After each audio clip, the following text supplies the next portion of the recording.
앞일은 대체 어떻게 전개될 것인지 뛰어넘을 수가 없는 큰 바다가 가로놓인 것만 같았다.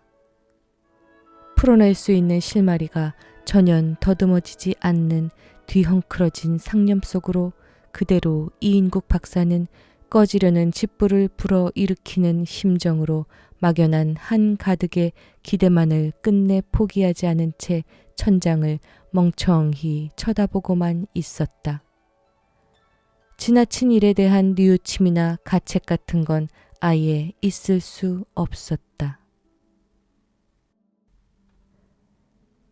안녕하세요. 달고나입니다. 오늘은 전광용 단편소설 껍빗단 리를 임진각을 둘러보며 읽어보려고 합니다. 소설은 일제강점기 후반부터 해방 후 북에는 러시아, 남에는 미군이 들어오던 시기의 이야기입니다. 제목의 껍빗단은 영어로 캡틴, 즉 대장을 의미하는 말에 와전된 표기입니다. 소설 내용은 흔히 사람들이 기대하는 권선징악이 아니네요. 현실의 기회주의자는 어떻게 사는가를 아주 충실하게 보여줍니다. 일제 치하에서는 누구보다 진정한 일본의 앞잡이로 자랑스러운 의사 이상의 삶을 살며 승승장구했죠. 그런데 일제가 패망을 하고 이인국 박사는 엄청난 위기에 빠집니다. 인민재판에 회부되어 자칫 잘못하면 사형당할 위기에 처하죠. 민족 반역자이니 사형을 면할 수 없겠죠. 전반부의 이야기는 여기까지입니다. 소설이 조금 길어서 전반부, 후반부로 나누었습니다. 그러면 임진각의 여러 장소를 둘러보며 오늘 소설 껍빗단리 전반부를 들어보실까요?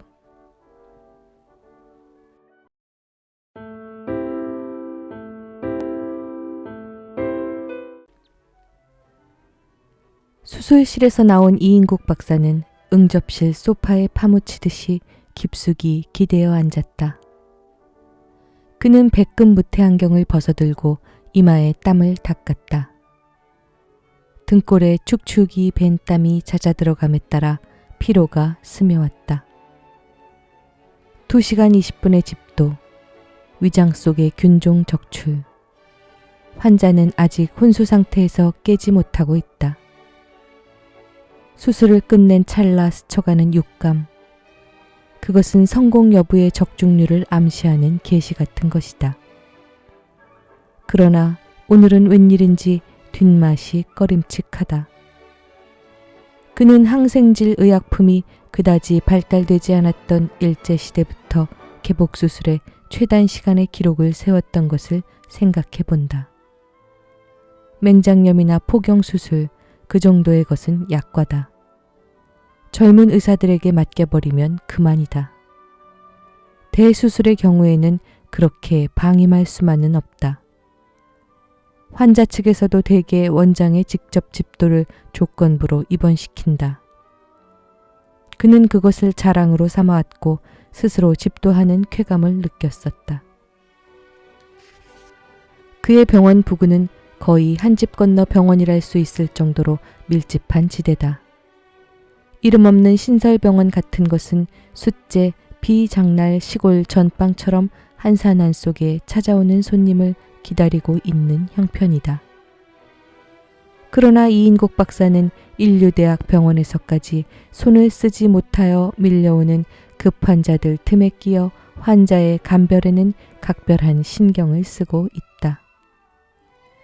그것은 마치 여관 보이가 현관으로 들어서는 손님의 옷차림을 훑어보고 그 등급에 맞는 방을 순간적으로 결정하거나 즉석에서 서슴지 않고 거절하는 경우와 흡사한 것이라고나 할까. 이인국 박사의 병원은 2가지의 전통적인 특징을 가지고 있다. 병원 안이 먼지 하나도 없이 정결하다는 것과 치료비가 여느 병원의 갑절이나 비싸다는 점이다. 그는 새로운 환자의 초진에서는 병에 앞서 우선 그 부담 능력을 감정하는 데서부터 시작한다. 신통치 않다고 느껴지는 경우에는 무슨 핑계를 대든 그것도 자기가 직접 나서는 것이 아니라 간호원더러 따돌리게 하는 것이다. 그렇게 중환자가 아닌 한 대부분의 경우 예지는 젊은 의사들이 했다. 원장은 다만 기록된 진찰 카드에 따라 환자의 증세에 아울러 경제 정도를 판정하는 최종 진단을 내리면 된다. 상대가 직이나 거물급이 아닌 한 외상이라는 명목은 붙을 수가 없었다. 설령 있다 해도 이 양면 진단은 한 푼의 미수나 결손도 없게 한 그의 반생을 통한 의술 생활의 신조요 비결이었다. 그러기에 그의 고객은 외정시대는 주로 일본인이었고 현재는 권력층이 아니면 재벌의 샘 속에 드는 측들이어야만 했다. 그의 일과는 아침에 진찰실에 나오자 손가락 끝으로 창틀이나 탁자 위를 훑어 무태안경 속 움푹한 눈으로 응시하는 일에서 출발한다. 이때 손가락 끝에 먼지만 묻으면 불호령이 터지고 간호원은 하루 종일 원장의 신경질에 부대껴야만 한다. 아무튼 단골 고객들은 그의 정결한 결백성에 감탄과 경의를 표임하지 않는다. 일사후퇴시 청진기가 든 손가방 하나를 들고 월남한 이인국 박사다. 그는 수복되자 재빨리 셋방 하나를 얻어 병원을 차렸다. 그러나 이제는 평당 50만 환을 호가하는 도심지에 타일을 바른 2층 양옥을 소유하게 되었다. 그는 자기 전문인 외과 외에 내과, 소아과, 산부인과 등 개인 병원을 집결시켰다. 운영은 각자의 호주머니 셈속이었지만 종합병원의 원장 자리는 의젓이 자기가 차지하고 있다.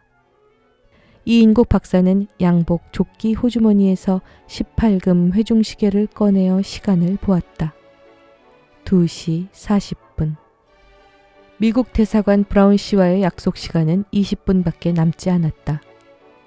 이 시계에도 몇 가닥의 유서 깊은 이야기가 숨어 있다. 이인국 박사는 시계를 볼 때마다 참말 기적임에 틀림없었던 사태를 연상하게 된다. 왕진 가방과 함께 38선을 넘어온 피란 유물의 하나인 시계. 가방은 미군 의사에게서 얻은 새 것으로 갈아매어 흔적도 없게 된 지금 시계는 목숨을 걸고 삶의 도피행을 같이 한 유일품이요 어찌 보면 인생의 반려이기도 한 것이다. 밤에 잘 때에도 그는 시계를 머리맡에 풀어놓거나 호주머니에 넣은 채로 버려두지 않는다. 반드시 풀어서 등기 서류, 저금통장 등이 들어있는 비상용 캐비넷 속에 넣고야 잠자리에 드는 것이었다. 거기에는 또 그럴만한 연유가 있었다. 이 시계는 제국대학을 졸업할 때 받은 영예로운 수상품이다. 뒤쪽에는 자기 이름이 새겨져 있다. 그 후 30여 년 자기 주변의 모든 것이 변하여 갔지만 시계만은 옛 모습 그대로다. 주변뿐만 아니라 자기 자신은 얼마나 변한 것인가. 20대 홍안을 자랑하던 젊음은 어디로 사라진 것인지 머리카락도 반백이 넘었고 이마의 주름은 깊어만 간다. 일제시대 소련군 점령하의 감옥 생활, 6.25 사변, 38선, 미군 부대, 그동안 몇 차례의 아슬아슬한 죽음의 고비를 넘긴 것인가. 월삼 70석. 우여곡절 많은 세월 속에서 아직도 제 시간을 유지하는 것만도 신기하다. 시간을 보고는 습성처럼 째깍째깍 소리에 귀 기울이는 때의 그의 가느다란 눈매에는 흘러간 인생의 축도가 서리는 것이었고 그 속에서도 강모와 스메리 학생복을 벗어버리고 신사복으로 갈아입던 그날의 감회를 더욱 새롭게 해주는 충동을 금할 길 없는 것이었다. 이인국 박사는 수술 직전에 서랍에 집어넣었던 편지에 생각이 미쳤다. 미국에 가 있는 딸 나미. 본래의 이름은 일본식의 나미코다. 해방 후 그것이 거슬린다기에 나미로 불렀고 새로 기류계에 올릴 때에는 코자를 완전히 떼어버렸다. 나미짱. 딸의 모습은 단란하던 지난날의 추억과 더불어 떠올랐다.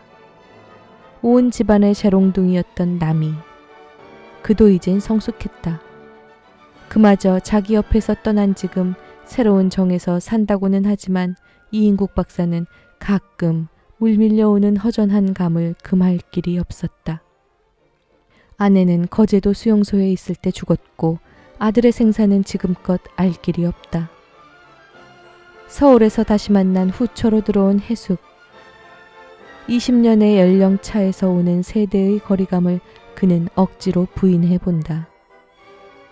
그러나 해숙의 피둥피둥한 탄력에 윤기가 더해가는 살결에 비해 자기의 주름 잡힌 까칠한 피부는 육체적 위축감마저 느끼게 하는 때가 없지 않았다. 그들 사이에서 난 돌진한 어린 것, 앞날이 아득한 이 핏덩이만이 지금의 이인국 박사의 곁을 지켜주는 유일한 피부치다. 이인국 박사는 기대와 호기에 가득 찬 심정으로 항공 우편의 피봉을 뜯었다. 전번 편지에서 가타부타 단안은 내리지 않고 잘 생각해서 결정하라고 한 그 후의 경과다. 결국은 그렇게 되고야 마는 건가? 그는 편지를 탁자 위에 밀어놓았다. 어쩌면 이러한 결말은 딸의 출국 이전부터 이미 싹튼 것인지도 모른다는 생각이 들었다. 대학에서 영문과를 택한 딸, 개인 지도를 하여준 외인 교수 스칼라십을 얻어준 것도 그고 유학 절차의 재정 보증인을 알선해준 것도 그가 아닌가. 우연한 일은 아니다. 그러나 시류에 따라 미국 유학을 해야만 한다고 주장한 것은 오히려 아버지 자기가 아닌가. 동양학을 연구하고 있는 외인 교수. 이왕이면 한국 여성과 결혼했으면 좋겠다던 솔직한 고백에 자기의 학문을 위한 탁월한 견해라고 무심코 찬의를 표한 것도 자기가 아니던가. 그것도 지금 생각하면 하나의 암시였음이 분명하지 않은가. 이인국 박사는 상아로 된 오존 파이프를 앞니에 힘을 주어 지그시 깨물며 눈을 감았다. 꼭 풀수어 개 좋은 일을 한 것만 같은 분하고도 허황한 심정이다. 코쟁이 사위? 생각만 해도 전신의 피가 역류하는 것 같은 몸서리가 느껴졌다. 더러운 년 같으니 기어코? 그는 큰 기침을 내뱉었다. 그의 생각은 외정시대 내선일체의 혼인론이 떠돌던 이야기에까지 꼬리를 물었다. 그때는 그것을 비방하거나 굴욕처럼 느끼지는 않았다. 오히려 당연한 것으로 해석했고 어찌 보면 우월한 것으로 생각하지 않았던가. 그런데 이 경우는 그는 딸의 편지 구절을 곱씹었다. 애정에 국경이 있어요? 이것은 벌써 진부하다. 아비도 학창시절의 그런 풍조는 다 마스터했다. 건방지게 이제 새삼스레 아비에게 설교조로 좀 더 솔직하지 못하고. 그러니 외딸인 제가 그런 국제 결혼의 시금석이 되겠단 말인가? 아무튼 아버지께서 쉬 한 번 오신다니 최종 결정은 아버지의 의향에 따라 결정할 예정입니다만. 그래, 아버지가 안 가면 그대로 결정하겠단 말인가? 이인국 박사는 일대 잡종의 유전 법칙이 떠오르자 머리를 내저었다. 흰둥이 외손자? 생각만 해도 징그럽다. 그는 내던졌던 사진을 다시 집어들었다. 대학 캠퍼스 같은 석조전의 거대한 건물. 그 앞에 정원, 뒤쪽에 짝을 지어 걸어가는 남녀 학생. 이 배경 속에 딸과 그 외인 교수가 나란히 어깨를 짚고 서서 웃음을 짓고 있다. 놀기는 잘들 논다. 신음소리를 치며 그는 자리에서 일어섰다. 아무튼 미스터 브라운을 만나 이왕 가는 길이면 좀 더 서둘러야겠다. 그 가장 대우가 좋다는 국무성 초청 케이스의 확정 여부를 빨리 확인해야겠다는 생각이 조바심을 쳤다. 그는 아내 해숙이 있는 살림방 쪽으로 건너갔다. 여보, 남이가 기어코 결혼하겠다는구려. 그래요? 아내의 어조에는 별다른 감동이나 의아도 없음을 이인국 박사는 직감했다. 그는 가능한 한 해숙이 앞에서 전실소생의 애들 이야기를 하는 것을 삼가왔다. 어떻게 보면 남이의 미국 유학을 간접적으로 자극한 것은 가정 분위기의 소치라는 자격지심이 없지 않기도 했다. 남이는 물론 해숙을 단 한 번도 어머니라고 불러준 일이 없었다. 해숙 또한 남이 앞에서 어머니라고 버젓이 행세한 일도 없었다. 지난날의 간호원과 오늘의 어머니, 그 사이에는 따져서 표현할 수 없는 미묘한 감정들이 복제되어 있었다. 선생님의 일이라면 무엇이든지 돕겠어요. 서울에서 이인국 박사를 다시 만났을 때 마음속 그대로 털어놓은 해숙의 첫마디였다. 처음에는 해숙도 부인의 별세를 몰랐고 이인국 박사도 해숙의 혼인 여부를 참견하지 않았다. 해숙은 곧 대학병원을 그만두고 이리로 옮겨왔다. 남이는 옛정이 다시 살아 해숙을 언니처럼 따랐다. 이들의 혼인이 익어갈 때 이인국 박사는 목에 걸리는 딸의 의향을 우선 듣기로 했다. 딸도 아버지의 외로움을 동정하고 있었다. 자기 자신 아버지의 시중이 힘에 겨웠고 또 그 사이 실지의 아버지 뒤치다거리를 해숙이 해왔으므로 딸은 즉석에서 진심으로 찬의를 표했다. 그러나 시간이 흐를수록 해숙과 남이의 간격은 벌어졌고 해숙도 남편과의 정상적인 가정생활에서 남이가 장애물이 되는 것 같은 느낌을 차츰 가지게 되었다. 해숙 자신도 처음에는 마음 놓고 이인국 박사를 남편이랍시고 1대1로 부르진 못했다. 남이의 출발, 그 후 어린애의 해산, 이러한 몇 고개를 넘는 사이에 이제 겨우 아내답게 늠름히 남편을 대할 수 있고 이인국 박사 또한 제대로의 남편의 채모로 아내에게 농을 걸 수 있게끔 되었다. 기억 후 그 외인 교수하군과 가까워지는 모양인데 이인국 박사는 아내의 얼굴을 직시하지는 못하고 마치 독백하듯이 뇌까렸다. 할 수 있어요. 제 좋다는 대로 해야지요. 마치 남의 이야기를 하는 것처럼 이인국 박사에게는 들려왔다. 글쎄 하기는 그렇지만 그는 입맛만 다시며 더 이상 계속하지 못했다. 잠을 깨어 울고 있는 어린 것에게 젖을 물리고 있는 아내의 젊은 육체에서 자극을 느끼면서 이인국 박사는 자기 자신이 죄를 지은 것만 같은 남이에 대한 강박관념을 금할 길이 없었다. 저 어린 것이 자라서 아들 원식이나 또 남이 정도의 말상대가 되려도 아직 20여 년의 세월이 흘러야 한다. 그때 자기는 70이 넘는 할아버지다.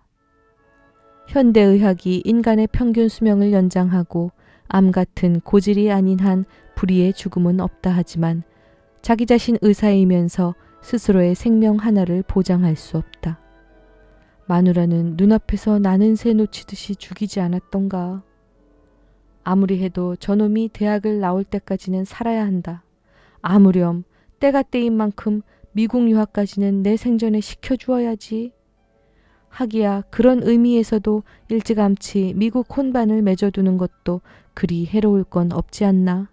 아무렴 우리보다는 낮게 사는 사람들인데 좀 남 보기 체면이 안 서서 그렇지. 그는 자위인지 체념인지 모를 푸념을 곱씹었다. 여보, 저걸 좀 꾸려요. 이인국 박사의 말씨는 점잖게 가라앉았다. 뭐 말이에요? 아내는 젖꼭지를 물린 채 고개만을 돌려 되묻는다. 저 병말이요. 그는 화장대 위에 놓은 골동품을 가리켰다.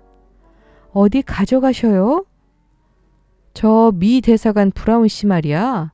늘 신세만 졌는데. 아내가 꼼꼼히 싸놓은 포장물을 들고 이인국 박사는 천천히 현관을 나섰다. 벌써 석간신문이 배달되었다. 아무리 생각해도 그것은 분명 기적임에 틀림없는 일이었다. 간헐적으로 반복되어 공포와 감격을 함께 휘몰아치는 착잡한 추억.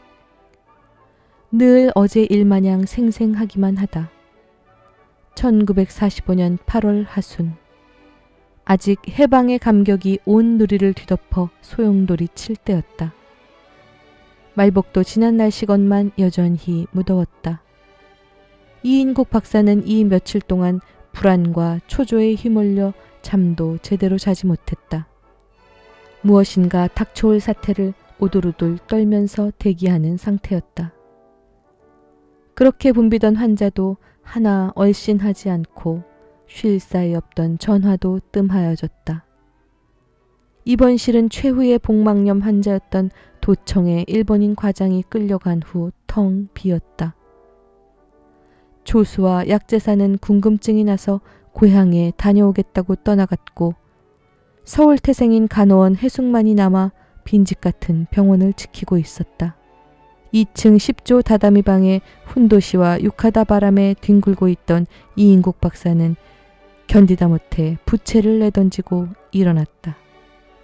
그는 목욕탕으로 갔다. 찬물을 퍼서 대야째로 머리에서부터 몇 번이고 내리부었다. 등줄기가 시리고 몸이 가벼워졌다. 그러나 수건으로 몸을 닦으면서도 무엇인가 짓눌려 있는 것 같은 가슴속의 갑갑증을 가셔낼 수가 없었다. 그는 창문으로 기우시 한길가를 내려다보았다. 우글거리는 군중들은 아직도 소음 속으로 밀려가고 있다. 굳게 닫혀있는 은행철문에 붙은 벽보가 한길을 건너 하얀 윤곽만이 두드러져 보인다. 아니, 그곳에 씌어있는 구절. 친일파 민족 반역자를 타도하자. 옆에 붙은 동그라미를 두 겹으로 친 글자가 그대로 눈앞에 선명하게 보이는 것만 같다. 어제 저물역에 그것을 처음 보았을 때의 전율이 되살아왔다. 순간 이인국 박사는 방 쪽으로 머리를 휙 돌렸다. 나야 원 괜찮겠지? 혼자 뇌까리면서 그는 다시 부채를 들었다. 그러나 벽보를 들여다보고 있을 때 자기와 눈이 마주치는 순간 일그러지는 얼굴에 경멸인지 통쾌인지 모를 웃음을 비죽거리면서 아래 위로 훑어보던 그 춘석이 녀석의 모습이 자꾸만 머릿속으로 엄습하여 어두운 밤에 거미줄을 뒤집어 쓴 것처럼 꺼림 텁텁하기만 했다. 그깟 놈 하고 머리에서 씻어버리려도 거머리처럼 자꾸만 감아 붙는 것만 같았다. 벌써 6개월 전의 일이다. 형무소에서 병보석으로 가추록되었다는 중환자가 엎혀서 왔다. 횡댕그런 눈에 앙상하게 뼈만 남은 몸을 제대로 가누지도 못하는 환자. 그는 간호원의 부축으로 겨우 진찰을 받았다. 청진기의 상악꼭지를 환자의 가슴에서 등으로 옮겨 두 줄기에 고무줄에서 감득대는 숨소리를 감별하면서도 이인국 박사의 머릿속은 최후 판정의 분기점을 방황하고 있었다. 입원시킬 것인가? 거절할 것인가? 환자의 몰골이나 업고 온 사람의 온 매무새로 보아 경제 정도는 뻔한 일이라 생각되었다. 그러나 그것보다도 더 마음에 캥기는 것이 있었다. 일본인 간부급들이 자기 집처럼 들락날락하는 이 병원에 이런 사상범을 입원시킨다는 것은 관선 시의원이라는 체면에서도 떳떳지 못할 뿐더러 자타가 공인하는 모범적인 황국 신민의 공든탑이 하루아침에 무너지는 결과를 가져오는 것이라는 생각이 들었다. 순간 그는 이런 경우에 가부결정에 일도양단하는 자기식으로 찰나적인 단안을 내렸다. 그는 응급치료만 하여주고 입원실이 없다는 가장 떳떳하고도 정당한 구실로 애걸하는 환자를 돌려보냈다. 환자의 집이 병원에서 멀지 않은 건너편 골목 안에 있다는 것은 후에 간호원에게서 들었다. 그러나 그쯤은 예사로운 일이었기에 그는 그대로 아무렇지도 않게 흘려버렸다. 그런데 며칠 전 시민대회 끝에 쓴 해방경축 시가행진을 자기도 흥분에 차 구경하느라고 해숙과 함께 대문 밖에 나갔다가 자위대 완장을 두르고 대열에 낀 젊은이와 눈이 마주쳤다. 이쪽을 노려보는 청년의 눈에서 불똥이 튀는 것 같은 살기를 느꼈다. 무슨 영문인지 모르고 어리벙벙하던 이인국 박사는 그것이 언젠가 입원을 거절당한 사상범 환자 춘석이라는 것을 해숙에게서 듣고야 슬금슬금 주위의 눈치를 살피며 집으로 기어들어왔다.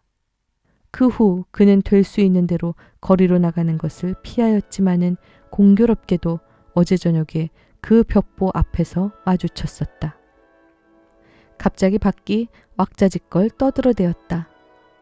머리에 깍지를 끼고 비스듬히 누워서 갈피를 잡을 수 없는 생각에 골몰하던 이인국 박사는 일어나 앉아 한길 쪽에 귀를 기울였다. 들끓는 소리는 더 커갔다. 궁금증에 견디다 못해 그는 엉거주춤 구부린 자세로 밖을 내다보았다. 포도에 뒤끓는 사람들은 손에 태극기와 적기를 들고 환성을 울리고 있었다. 무엇일까? 그는 고개를 갸웃하며 다시 자리에 주저앉았다. 계단을 구르며 급히 올라오는 발자국 소리가 들려왔다. 해숙이다. 아마 소련군이 들어오나 봐요. 모두들 야단법석이에요. 숨을 헐레벌떡이며 이야기하는 해숙의 말에 이인국 박사는 아무 대꾸도 없이 눈만 껌뻑이며 도로 앉았다. 여러 날째 라디오에서 오늘 입성 예정이라고 했으니 인제 정말 오는가 보다 싶었다. 해숙이 내려간 뒤에도 이인국 박사는 한참 동안 아무 거동도 못하고 바깥쪽을 내다보고만 있었다. 무엇을 생각했던지 그는 움찔 자리에서 일어났다. 그리고는 벽장문을 열었다. 안쪽에 손을 뻗쳐 액자틀을 끄집어내었다. 국어 상용의 가, 다시 말하면 일본어를 쓰는 집. 해방되던 날 떼어서 집어넣어둔 것을 그동안 깜빡 잊고 있었다. 그는 액자틀 뒤를 열어 음식점 면허장 같은 두터운 모조지를 빼내어 글자 한자도 제대로 남지 않게 손끝에 힘을 주어 꼼꼼히 찢었다. 이 종이장 하나만 해도 일본인과의 교제에 있어서 얼마나 떳떳한 구실을 할 수 있었던 것인가. 야릇한 미련 같은 것이 섬광처럼 머릿속을 스쳐갔다. 환자도 일본말 모르는 축은 거의 오는 일이 없었지만 대외관계는 물론 집안에서도 일체 일본말만을 써왔다. 해방 뒤 부득이 써오는 제나라 말이 오히려 의사표현의 어색함을 느낄 만큼 그에게는 거리가 먼 것이었다. 마누라의 솔선수범하는 내조지공도 컸지만 애들까지도 곧잘 지켜주었기에 이 종이장을 탄 것이 아니던가. 그것을 탄 날은 온 집안이 무슨 경사나 난 것처럼 기뻐들 했었다. 잠꼬대까지 국어로 할 정도가 아니면 일본어? 이 영예로운 기회야 얻을 수 있겠소? 하던 국민총력연맹 지부장의 웃음 띤 치아 소리가 떠올랐다. 그 순간 자기 자신은 아이들을 소학교부터 일본 학교에 보낸 것을 얼마나 다행으로 여겼던 것인가. 그는 후 한숨을 내뿜었다. 그리고 저금 통장의 잔액을 깡그리 내주던 은행 지점장의 호의에 새삼 고마움을 느끼는 것이었다. 그것마저 없었더라면 등골에 오싹하는 한기가 느껴왔다. 무슨 정치가 오든 그것만 있으면 시내 사람의 절반 이상이 굶어 죽기 전에야 우리 집 차례는 아니겠지. 그는 손금고가 들어있는 안방 단스를 생각하면서 혼자 중얼거렸다. 이인국 박사는 무슨 일이 일어나도 꼭 자기만은 살아남을 것 같은 막연한 기대를 곱씹고 있다. 주위가 어두워왔다. 지축이 흔들리는 것 같은 동요와 소음이 가까워졌다. 군중들의 환호성이 터져올랐다. 만세 소리가 연방 계속되었다. 세상 형편을 알아보려고 거리에 나갔던 아내가 돌아왔다. 여보, 당구 부대가 들어왔어요. 거리는 온통 사람들 사태가 났는데 집안에 처박혀 뭘 하고 있어요. 뭘 하기는. 다가봐요. 마우제가 들어왔어요. 마우제? 러시아인. 어둠 속에서 아내의 음성은 격했으나 감격인지 당황인지 알 길이 없었다. 계집이란 저렇게 우둔하고도 대담한 것일까? 이인국 박사는 엷은 어둠 속에서 마누라 쪽을 주시하면서 입맛을 다셨다. 불도 옆대 안 켜고. 마누라가 전등 스위치를 틀었다. 이인국 박사는 백촉전등에 너무 화난 것이 못마땅했다. 불은 왜 켜는 거요? 그럼 켜지 않고 캄캄한데. 자, 어서 나가봅시다. 마누라가 이끄는 데 따라 이인국 박사는 마지못하면서 시침을 떼고 따라 나섰다. 헤드라이트의 눈부신 광선, 탱크 부대의 진주는 끝을 알 수 없이 계속되고 있다. 이인국 박사는 부신 불빛을 피하면서 가로수에 기대어 섰다. 박수의 환호성, 만세 소리가 그칠 줄 모르는 양안을 끼고 탱크는 물밀듯 서서히 흘러간다. 윗뚜껑을 열고 반신을 내민 중대가리의 병정은 간간히 우라 하면서 손을 내흔들고 있다. 이인국 박사는 자기와는 아무 관련도 없는 이방 부대라는 환각을 느끼면서 박수도 환성도 안 나가는 멋쩍은 속에서 멍하니 쳐다보고만 있다. 그는 자기의 거동을 주시하지나 않나 해서 주위를 두리번거렸다. 그러나 아무도 그에게는 관심을 두는 일 없이 탱크를 향하여 목청이 터지도록 거듭 만세만 부르고 있지 않은가? 어떻게 되겠지. 그는 밑도 끝도 없는 한마디를 외이면서 유유히 집으로 들어왔다. 미녀 뒤에 계속되던 행진곡이 그치고 주둔군 사령관의 포고문이 방송되고 있다. 이인국 박사는 라디오 앞에 다가앉아 귀를 기울였다. 시민의 생명 재산은 절대 보장한다. 각자는 안심하고 자기의 직장을 수호하라. 총기, 일본도 등 무기 소지는 그만이 즉시 반납하라는 등의 요지였다. 그는 문득 단스 속에 넣어둔 엽총에 생각이 미치었다.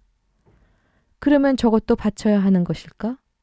영국제 쌍발, 손때 묻은 애완물같이 느껴져 누구에게 단 한 번 빌려주지 않았던 최신형 특제품이었다. 이인국 박사는 다이얼을 돌렸다. 대체 서울에서는 어떻게들 하고 있는 것일까? 거기도 마찬가지다. 미녀가 아니면 행진곡이 나오고 그러다가는 건국준비위원회의 누구인가의 연설이 계속된다. 대체 앞으로 어떻게 될 것인가? 궁금증을 해결할 방법이 없다.